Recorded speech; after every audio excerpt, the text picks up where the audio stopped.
Hi friends, welcome to Goldie Kitchen. இன்னைக்கு நம்ம பார்க்குற ரெசிபி வந்து ரொம்ப இம்பார்ட்டன்ட் ரெசிபி. இந்த ஜெனரேஷனுக்கு இதை பற்றி நான் சொல்லணும்னு நினச்சிருந்தேன். அதனால தான் இதை வந்து நான் மேக் பண்ணியிருக்கேன். எனக்கு இந்த உலகத்தில் பிடிச்ச ரொம்ப முக்கியமான ஒரு உணவுகளில் இது ஒன்று. இந்த உணவு வந்து எப்படி இந்த ஜெனரேஷனுக்கு நம்ம கொண்டு சேர்க்கணும் அப்படிங்கிறதுக்காக தான் இந்த வீடியோவை வந்து நான் பண்ணியிருக்கேன். பழைய சோறும் பச்சை மிளகாவுடைய ஒரு மகத்துவத்தை தான் நம்ம வந்து இன்றைக்கி பார்க்க போகிறோம். இந்த ட்ரெடிஷ்னலான இந்த உணவு வந்து எப்படி தயாரிக்கிறது அப்படிங்கிறது வந்து நிறைய பேர்த்துக்கு தெரியறதில்ல. அதுபோல் அதோட சத்துக்களை பற்றி நம்மளுக்கு தெரியறதில்ல.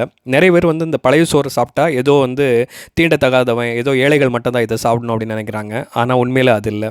பழைய காலத்தில் வந்து இதோட மகத்துவம் வந்து தெரிஞ்சு தான் எல்லோரும் வந்து காலை உணவாக இதை எடுத்துக்கிட்டாங்க. வயலில் வேலை செய்ய நேரம் எந்த அளவுக்கு நம்ம இந்த இது சாப்பிட்டோம் அப்படின்னாச்சுன்னா அது வந்து கிட்டத்தட்ட அவங்களுக்கு மதியம் வர அவங்களுக்கு வந்து அது கூட சக்தி கொடுக்குது.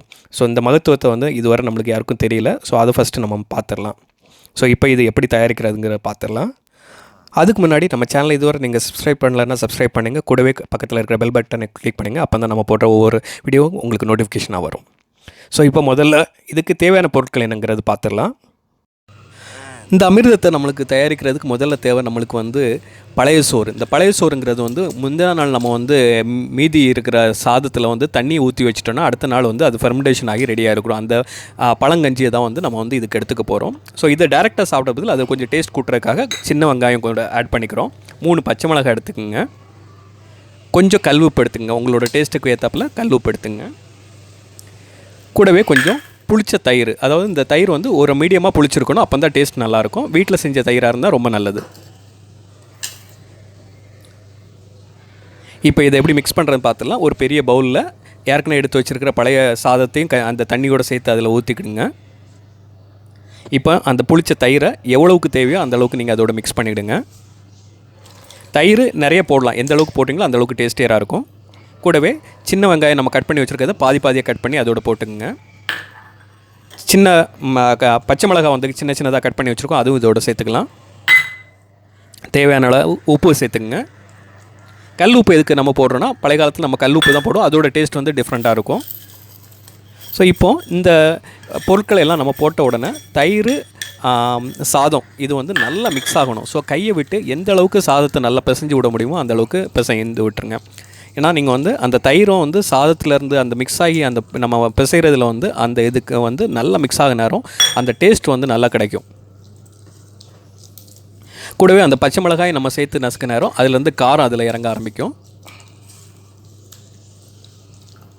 ஸோ பார்க்க நேரமே நம்மளுக்கு வந்து இதை குடிக்கணும் போல் தோணும். எனக்கு ரொம்ப பிடிச்ச ஒரு ஃபுட்டு. நிறைய பேர்த்து பிடிக்கும். அதாவது 70s 80s உள்ளவங்க வந்து இதை ரொம்ப விரும்பி சாப்பிடுவாங்க. இப்போ உள்ள ஜென்ரேஷனுக்கு வந்து இதோட மகத்துவம் வந்து தெரியல. ஸோ அதனால தான் முக்கியமாக இதை வந்து நம்ம இன்றைக்கி வந்து ரெசிபியாக போட்டிருக்கேன். ஏன்னா பழைய கஞ்சி சாப்பிட்டாலே வந்து ஏதோ ஏழைகள் மட்டும் தான் சாப்பிடணும் அப்படின்னு நினச்சிட்ருக்காங்க. ஆனால் உண்மையில் அதில் நிறைய பணக்காரங்கள் வந்து இதை சாப்பிட்ருக்காங்க. ஸோ இப்போ நம்ம மிக்ஸ் பண்ண பிறகு அது ஒரு 15-20 மினிட்ஸ் வந்து நம்ம இதை வந்து ஒரு தட்டு போட்டு மூடி வச்சிடலாம்.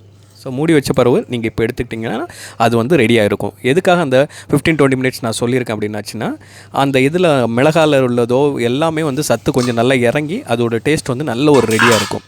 ஸோ இவ்வளோ தாங்க பழையங்கஞ்சி தயாரிக்கிறது. ஸோ இதுக்கு காம்பினேஷனாக வந்து நான் இப்போ மாங்காய் ஊறுகாய் எடுத்திருக்கேன்.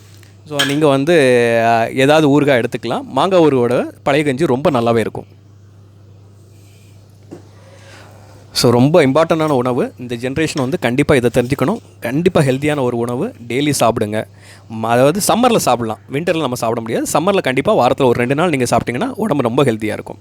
ஸோ உங்களுக்கு இந்த ரெசிபி பிடிச்சிருக்குன்னு நினைக்கிறேன்.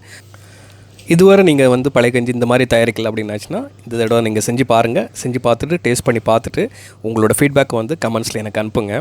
கண்டிப்பாக உங்களுக்கு பிடிக்கும். இதுவரை நம்ம சேனலை சப்ஸ்கிரைப் பண்ணலன்னா கூடவே சப்ஸ்கிரைப் பண்ணிவிட்டு உங்கள் ஃப்ரெண்ட்ஸுக்கும் இந்த வீடியோவை ஷேர் பண்ணுங்கள். வீடியோ பார்த்ததுக்கு நன்றி.